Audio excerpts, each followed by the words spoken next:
medyo hot topic kasi. Can you take us back to ano yung process o ano nangyari? Paano nyo nakuha si Kibuloy? Oh, yung Kibuloy, you know, it's a 3 months ano yan eh. Yung we first started yung June 10 na hindi namin nakita, but we're so sure na Kibuloy was there. Marami kaming intelligence network. From April, we started, kasi from zero ko eh. I became the chief vendor on April 1 and we don't have any intelligence as to whereabouts of Kibuloy. And there, wala pa naman siyang warrant of arrest. Nagkaroon na siya ng warrant of arrest. Yung hindi pa siya warrant, it's only contempt. Arrest warrant coming from the Senate, not from the regular court. No? Then, yung mid-April lumabas yung kanyang arrest warrant talaga sa court. And we don't have any location sa kanya. Hindi niya develop. So we try to develop yung location for a month. And 2, so by June 10, we are so sure that Kibuloy was there. Pero yung pagpasok namin, hindi namin nakita yung forces ng mga kanyang lawyers. We were delayed for 4 hours. Yun ang naging problema. And yung ground namin very hostile. Yung mga taga Davao are not so happy with us. No? Yung pinasok namin, and there were only about 300 PNP personnel who started KOJC. Kasi 4 na pinuntahan namin, KOJC, may Glory Mountain, maraming areas, so may Jensen pa. So yung forces namin were so divided. But right now, after 2 months, after June 10, we have to change our strategy. June, July, August. So more or less than 2 months or less than 3 months, binago ulit namin yung intelligence namin, binago namin yung how we approach yung problema namin. We want to make sure na nandito yung tao. So we try to zero it for yung surveillance. Kung merong movement doon, walang movement. And we can foresee nandito lang yung tao. So Kibuloy, magaling rin si Kibuloy kasi they were trained by some of the retired military personnel na very close sa kanya na parang si Osama Bin Laden na huwag kang gumamit ng cellphone, recordings na dapat yung eto, di ba? Osama Bin Laden, it took them 8 years before they captured yung 9/11. After 9/11, 8 years pa. So sa amin, same kanyang strategy. Paano hindi siya magagamit, magaling sa kanya ng tip-off. So, during time we're so sure we have enough intelligence na pinaalam namin na papasukin namin ng August 24. 80%. We are so 80% na makikita namin si Kibuloy. Then eventually, habang tumatagal, nawawala ang chances kasi ang area namin is about 35 hectares. Ang laki talaga. Then, marami mo hostile yung mga lawyers na iniipit ka. Tinatakot nga kami ni Secretary Abalos, ni Torre, and ako, kami tatlo lang na pag nag-retire kayo, kakasuhan namin kayo, lubog kayo sa kaso. Sa talagang takutan. Then, every time makapasok ko doon, pinahirapan ka nilang lawyers. Talagang dinidelay movement mo. Tapos there are 2 instances na talagang you feel na wala siya. Yung September 1, yung KOJC na kung sila ng when the VP went there inside. So talagang hirap talaga ng baka nakawala si Kibuloy. And we have reports na gusto lang ilabas si Kibuloy during the time. Then September 6, nagkaroon ng Senate inquiry sa loob. Then they entered so sabi ko makakawala na yata si Kibuloy. But we know na makikita namin yung si Kibuloy. We're so sure kasi talagang binantayan namin lahat ng areas. There's no way in, there's no way out. We put so many CCTVs inside. We put so many intels inside. So by September 6, we have may report na kami na nandun na si Kibuloy. Kasi every night, chine-check namin kung asa kami dumadaan So magagaling namin. Tapos yung pagkain na, mini-measure namin dyan. Akala mo, di ba? Ang galing. So, sino kumakain dyan? Ito pa rin yung kumakain. Di ba? Masarap to si Kibuloy lang kumakain dyan Hindi nyo alam mini-measure na. Ganun kagaling ang police. Di ba? Of course, andun sila ni Torre. Ito, ni-report kami. Siyempre dito kasi, pagka pinasok mo yan, Tapos meron kaming gumagamit kami ng gadgets. But more or less, not all the gadgets, more of traditional intelligence. Talaga yung, ano yung kinakain nila yung tao dyan. Mini-measure namin, talagang stake out. Diba? Tapos mini-measure mo yung time na nawawala sila. One time, it really, syempre yung iba nawawala ko. Yung pumunta kami ng Indonesia with Secretary Apolos, this is really a good story. So, i-interview yung Indonesian National Police. Paano niyo ba nakita si Alice Go? Kasi may mga pulis kami pinapunta dyan eh. So, inahabol namin si Alice Go from Singapore to Malaysia to Indonesia. Tapos meron siyang handler na, alam mo, malalim yan eh. Then one time, yung Indonesian National Police, may hit sila na, nandito si Alice Go sa isang bahay na to. So, they asked yung security guard na, nandito ba si Alice Go? Pinakita mo kasi walang ganyan. Pero may bago ba niya nakatira na babae? Sabi niya, mayroong babae dito nakatira bago, matanda. Pero walang ganun kabata. So, may report sila, sabi ng Indonesian National Police, with the help ng mga PNP natin, kasi may mga tao kami doon. Meron kaming police attaché at meron kaming intelligence kami from here, na si Alice Go, may sumama sa kanya matandang babae. So, yung sabi doon so let's go back to subdivision, na may bahay dyan, nandiyan yung kumbaga, mayayaman na lugar. May babae dyan na bago. Neighborhood dyan, close na neighborhood. May bago niyang babae. Pero hindi kami masabi na merong kasamang na younger na babae. So they went there, meron silang malakas yung kabalan, nandyan sila. So sabi ng Indonesian National Police, pagpasok nila sa bahay, nandun yung matandang babae. So pinakita ng picture yung ads ko. Sabi niya, wala, hindi ko kilala, wala akong sama babae. So they went inside dun sa first floor, hinanap si Alice Go, wala. So they went up, there's 2 rooms.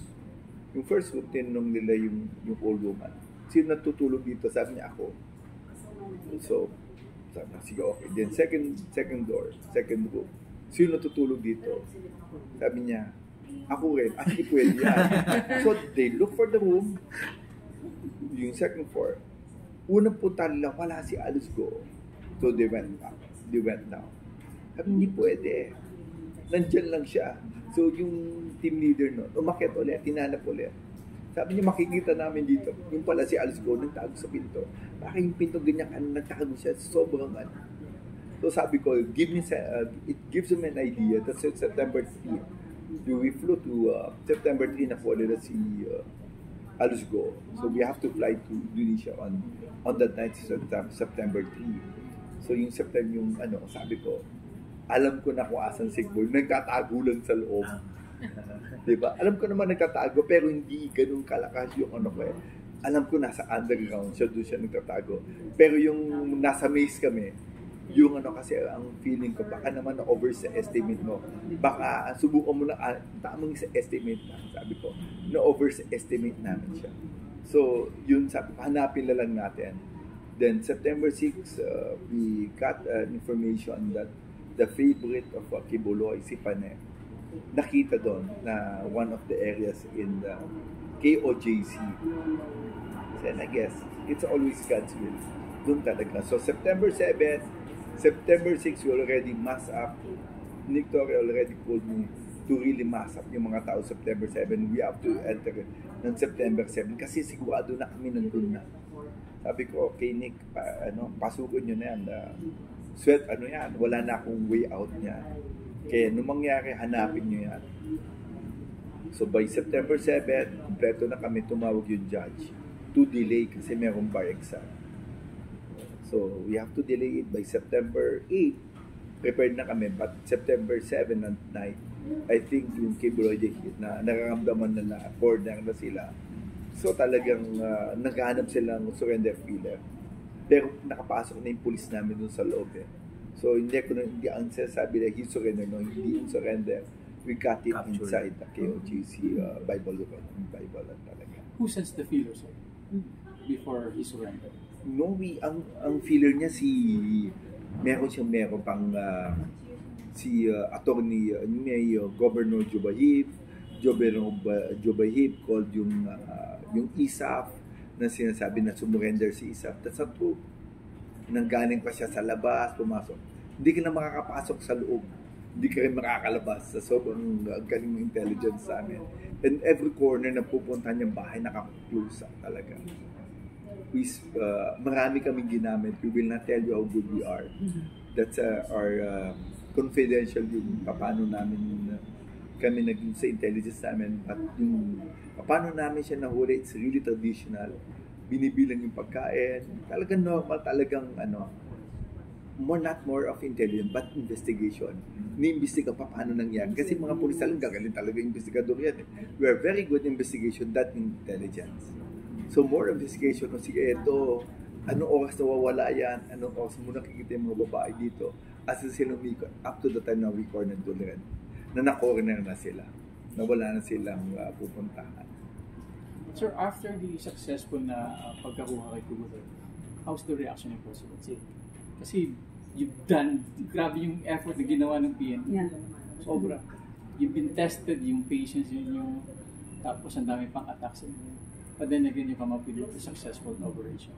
No, talagang, of course, the presence so elated talaga. Kahit naman sino yan, di ba? It-test kung gano'ng kagaling ang Philippine National Police mo. Di ba? I don't know what will happen kung di namin nakuha yan. Will you still believe in the government kung di namin nakuha ang maybe downfall ng everybody. And it's a search ng ang lalakas naman ng kabila. Remember, kalaban namin not only Kibuloy, but yung area doon. Not all of our policemen are ours. Remember, lahat kami ng mga tiga-tao doon, mga takot. Yung mga police namin, they can feel the pressure, yung mga tiga-Davao. So we need to import coming from Region 3, 4, and NCR. Imported yung mga iba namin. May possibility ba na magkaroon ng clash, if ever? Doon sa loob? Yes. Oh yeah. Oh, they're preparing for a clash. But we, since wala na kaming and we're so nagdala kami ng mga pinakamagagaling namin sa SAP in case na kailangan namin ng close quarter combat, na talagang we need to shoot somebody. But of course, that's the last resort na gagawin namin. We get the best mga pang CQB namin. And prepare namin dun sa last September 8. Yun ang natin. Kasi no way out kami. Pag hindi ko nakuha yun, wala nang out yun. Diba? And I guess, wala na rin silang ginawa. So si Kibuloy, sinama niya na yung 4. Kasi pag hindi niya sinama yung 4 na yun, we have enough na pwede pa namin makakuha ng mga ebidensya na mga babae doon na who will to testify against them. Against ngayon, marami na siguradong lalabas. Sir, may mga pinupul pa rin until now na yung mga nahanap doon yung mga tao doon. Hindi daw yung member ng ng church nila. Tinanim lang daw ng which I don't believe it. Kasi, anong ginagawa nila sa loob? No, wala. Ang number one, yun ang that's ang meron lang sa akin is you have to, ayoko ng yung false investigation. Ayaw ng presidente natin yung ganyan. Kung anong katotohanan, gano'n rin kami, kung anong katotohanan. Ayaw namin mag-pin-down. Parang sasabi ko nga, let us not use yung drug watch, yung least to yung para ma-traumatize yung mga tao. Let us not weaponize yung mga ganyan. We don't do that. Kung ano yung nakita mo, yun yung reports namin. Wala, ayoko ng yung false accusation na yun, ayaw na. Ang gusto ko dito, we are building yung trust sa mga tao namin na kung ano nahuli ng pulis, dun na. Hindi kami, we will not build stories just to pin na down. Ayaw namin ng ganyan. And it will create na pagka ginawa namin, tuloy-tuloy na gagawin namin yan . So sabi ko, anong investigation natin? Kung hindi tayo sure, we have to build more reports. Kaya yung mga nakuhuli namin before na pansin nyo, we are tahimik lang kami. We build reports before we arrest. Yun ang gusto namin. Kaya we're so happy with new law ng DOJ na bago kang muli, mag-consult ka muna sa DOJ, we build cases para when you file cases, hindi yung probable cause lang. Talagang it will, talagang makukulong talaga yung tao. Solid yung case. Solid yung case. Solid talaga yung case. Yung probability of conviction is very high. Yun ang gusto namin.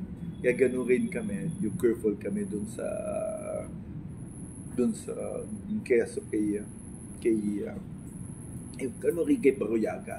Just we're building cases, we get so many testimonies just to build yung right product. We don't want na nuli mo lang, na-file mo ng kaso, at the end of the day, wala naman palang case. Makukulong rin yung mga police namin. No? So, di ba, harassment. So, gusto namin talaga yung proper investigation. Makikita ka talaga na ang gagaling ng police talaga ngayon.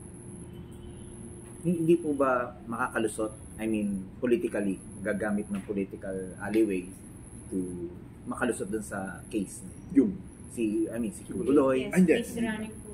remember dalawang cases ni Kibuloy, no? The Philippines, maganda yung case. Pero pag hindi siya, kung hindi siya inosente, meron pa siya sa korte. May extradition treaty tayo sa US. Yes. And the US, they have enough evidences to convict Kibuloy. They have so many witnesses to convict him from, I think, more money laundering, illegal exploitation of children. Marami. So kung manalo siya, matalo, Doesn't matter. Doesn't matter. Oh, doesn't matter to us. So yung development ng case, di ba umamin na rin yung mga kasama niya? Nag-plead guilty na nga Oh. for that case. Pero remember, wala namang magsisunod na renate ka. Walang ganun. And one of our witnesses is from a Filipina na nasa Austria ngayon, who gave us a tip na nandun sa na indoctrinate sila. Then sabi nila na-rape ka ba? Ang indoctrination ni Kibuloy, hindi po kami na-rape. Inalay. Intact pa rin kami. Only the Holy Spirit went to your body. Alay. Oh, that's kaya yun that's what happened kay Amanda dun sa yung naging kay Senator Monteveros na ang kwento doon, hindi ko na hindi siya prepared, hindi pa kulang yung pastoral niya na gusto na Kibuloy because she's a virgin, she's beautiful, and she's so young. Kaya minadali siya ni Kibuloy. So, na-rape siya. I don't want to say na na-rape, no? But sexually molested kasi hindi ko naman narinig yung part na nagkaroon, but he was molested when she was young. Marami pa, but yung iba ayaw mag-testify, but we have so many on our list, natatakot pa. Maybe in the few, na makikita mo talaga, these people will, pagka nakita nila, they're so secured, na hindi na sila, na talagang pagka pinotect ang government, they will tell the truth. Yun yung namin. Maraming ganon. And I guess wala na sigurado yung na yun. It will end yung natin. Sir, you think it's God's will na mangyari na nung mismong araw na yun?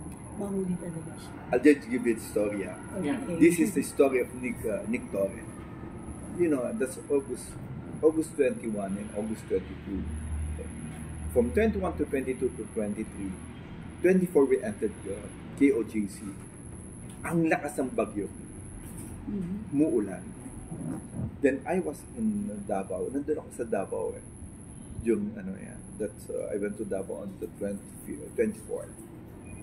Pinasok ko muna. Kahit na mong gawin mo, it's coming from the orders coming from the higher PNP. That's kaya nga marami kaming tao doon. Between August 24 to September 8, walang ulan. May bagyo na papunta ng kaya nga nagpe-prepare kami doon. Anong gagawin natin pagka bumagyo? Yung mga tao natin natutulog sa labas. Hindi natin makikita. Yung bagyo, from Region 8, from Region 13, lumihis, di ba nagkaroon nga ng bagyo dito sa Metro Manila? Instead of going to Region 8, ang tatamaan Region 11 yung bagyo, ha? Tignan nyo sa news, Region 11 ang hit ng bagyo. Hindi umulan doon. I was there, hindi umulan. Then when we got Kibuloy on September 8, that night, ang lakas ng ulan. I don't know if it's a miracle. I guess it's God's will. It's always God's will. God's will. Walang ulan. I guess And hindi ko na-observe. Pero sabi ko, nga ba't hindi umulan dito? Preparation ko talaga what will happen pagka umulan. Diba? Kasi may bagyo nun . So, ang kawawa mga polisan, sigurado maraming kakasakit. We're not prepared. May preparation kami for ulan raincoat, but raincoats will not enough. Doon sa mga tao namin nandun sa Sa ground. Sa ground kasi, ang laki nakabantay kami doon eh. So walang movement ng iba doon. Except for the place ng kay JMC School, to the Bible School, to SMNI, nandun na siya naglalaro eh. Doon we kept the ano. Sige lang, then we count all the food. Normal, then yung mga movement. Hindi ko na makukwento kasi traditional na investigation talaga. Paano mag-imbestiga ng pulis. Talagang gagaling talaga. Yung talaga. Kaya alam namin siya lang kakain. Wala namang mahirap na kakain na gano'n. Di ba? Magpapasarap na pagkain. Will I spend money for you? Siyempre, pang lang to, pang first class. At since alam namin nandiyan. Alam mo naman talaga namin from this side. Ayaw mo sabi ng kutub mo. Ay, Walang talaga. But usually I have very strong faith eh. Once I pray, di ba? Sabi ko nga, tinanong ako ng secretary last time. Of course, ayoko na maikwento dun sa kanila ano talaga yung ginagawa namin. Kasi siyempre pagka civilian, hindi mo maintindihan eh. Paano namin kinukuha, anong ginagawa namin technique. Mahirap kasi magkwento eh. Pero sasabi ko, since dinasal ko na yun, usually pag nagdasal ako, makukuha pa naman. Kaya nga sabi niya, kinabahan siya, when I went there on September 7, I went to Simala and we prayed in Simala. I went to Simala eh. Oh, I went there too. No, you'll see my picture there. Nagdasal talaga ako eh. Sabi, but September 6, I know makukuha namin. But September 7, I seal this deal. Pagka sinabi ko pa, pumunta ako ng Simala, makukuha at makukuha ko yan. Kaya kinabahan siya, pumunta ng Simala. So, mukhang wala na tiwala hanggang Simala. But really, I went to punta kami doon. And we prayed. But I know, back of my mind, makukuha si days lang ba, But we promised na makukunin namin. And before we enter there, that's 50-50 for the government. I mean, 80% na intelligence sa amin. Pero yung pagka hindi namin nakuha, I think it's more of the downfall ng trust yun sa PNP. Kaya lang everybody wants to talk about inandalik, let's go. Hindi nyo kasi nakita yung intelligence network na ginawa namin. Nakikita nyo lang yung maganon, ba't ang gagaling ng police? Optics lang yung... O nakikita nyo lang yung how we deal with him, with her. Paano nakuha sila Ong, sila Goo. Sabi ko, pinalaro lang namin yan. Hintayin nyo lang paano namin. Ba't di ko makwento eh. Pero ang gagaling ng police namin. Yun lang ang with collaboration ng Indonesia National Police, Malaysia National Police, and Singapore National Police really help us.